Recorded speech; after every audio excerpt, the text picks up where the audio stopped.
Kapatid, dito kami sa shop ni brother. Anong pangalan ni brother? Lemar. Yan, siya yung gwapo na binata. Binata ba? Ayan, aming nasumpungan dito sa kaniyang shop. Shop mo to?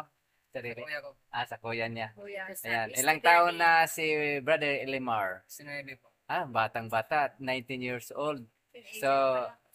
kami ay mamahagi nitong The Ten Commandments na pamphlets at Hellfire. The Hellfire. Yan.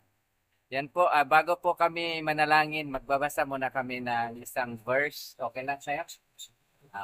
Tayo po ay dadako sa pagbabasa.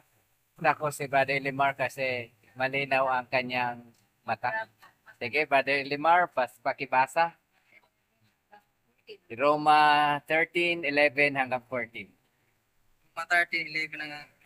Apo. At ito, yamang nakilala ng panahon na ngayon kapanahunan ng magsising kayo sa pagkakatulog. Sapagkat ngayon ay lalong malapit na sa ating kaligtasan kaysa nang tayo magsisam magsisam palataya ng ang gabi ay totoong malalim at ang araw ay malapit na.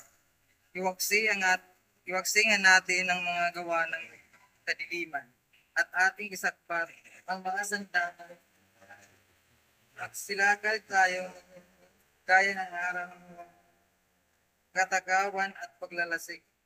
Huwag sa kalibugan, sa halayan, huwag sa mga pagkakaalit at pagkakaingitan.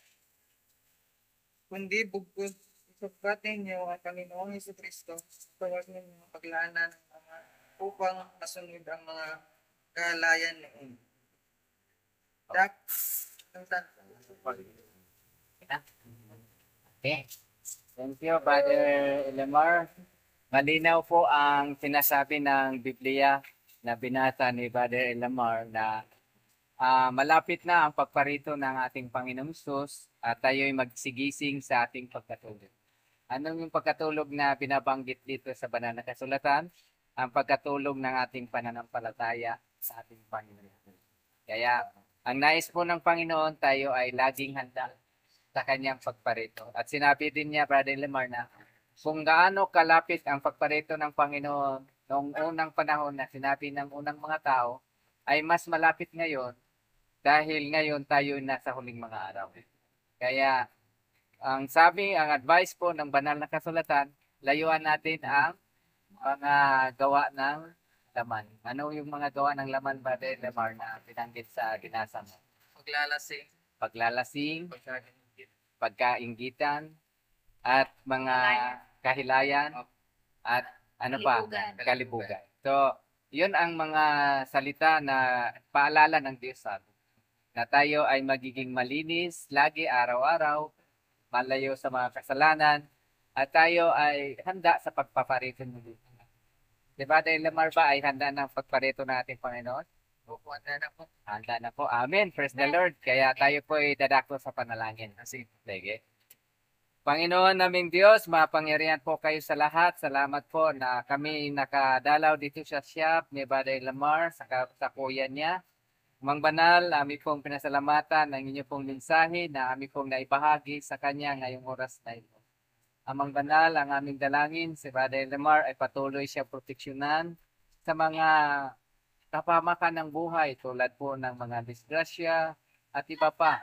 Mga kasalanan tulad po ng mga paglalasing at iba pa yun na binanggit po ng banal na kasulatan.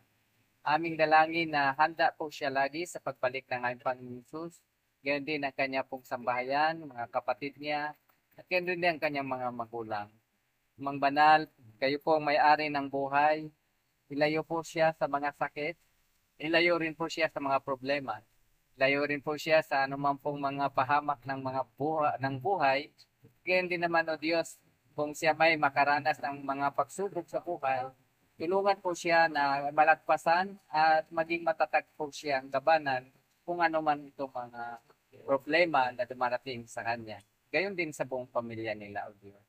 Pagpalain ang shop na ito, patuloy na bigyan ng maraming customer, patuloy din niya bigyan ng magandang serbisyo upang ang mga customer ay maibigan nilang bumalik-balik dito upang ang lahat ng kanilang pangailangan ay masuportahan.